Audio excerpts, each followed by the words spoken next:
వైవిధ్యానికి ఫాలోయింగ్ ఎప్పుడూ అధికంగానే ఉంటుంది.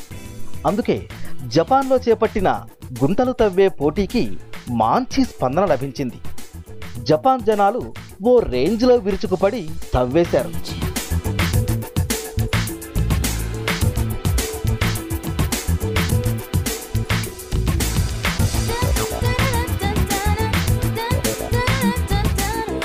రాజధాని టోక్యోకు కూతవేటు దూరంలో చిబా ప్రాంతంలో నిర్వహించిన హోల్ డిగ్గింగ్లో చిన్న పెద్ద ఉత్సాహంగా పాల్గొన్నారు.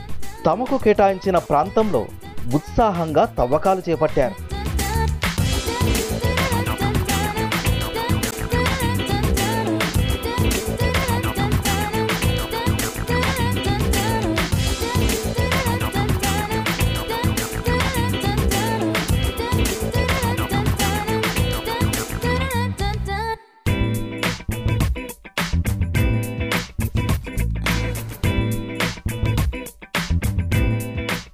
జపాన్లో ఈ సరదా పోటీ 13 ఏళ్లుగా సాగుతోంది. 14వ ఈవెంట్ కూడా గత పోటీల్లానే ఉత్సాహభరితంగా నడిచింది. వాతావరణం అంతగా అనుకూలంగా లేకపోయినా పోటీదారులు మాత్రం ఏమాత్రం వెనక్కి తగ్గలేదు. మంచి జోష్తో హోల్ డిగ్గింగ్లో పార్టిసిపేట్ చేశారు.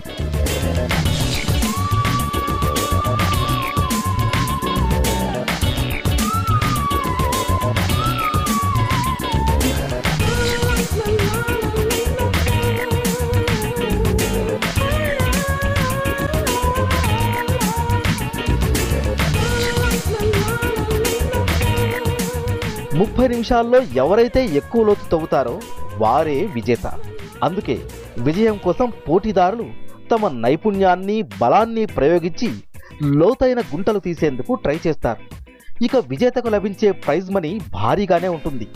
1,00,000 యెన్లతో పాటు బంగారు పారను బహుమతిగా ఇస్తారు నిర్వాహకులు.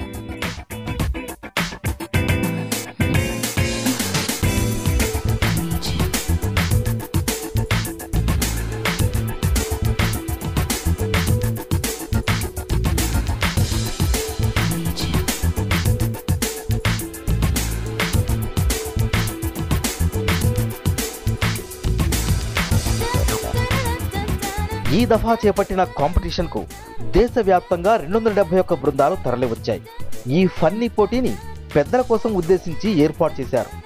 పెద్దవాళ్లు చిన్నపిల్లల్లా మట్టిలో పొర్లి ఆడలేరు కాబట్టి ఏడాదికోసారి వారికో ఛాన్స్ ఇద్దామని ఈ తరహా పోటీ పెట్టారు. అయితే కొద్ది కాలానికే కాంపిటీషన్ రూపం మారిపోయింది. పెద్దలకు ధీటుగా చిన్నారులు బరిలోకి వచ్చేశారు. బాలల ఉత్సాహం కాదనలేక వారిని హోల్ డిగ్గింగ్కు అనుమతిస్తున్నారు నిర్వాహకులు.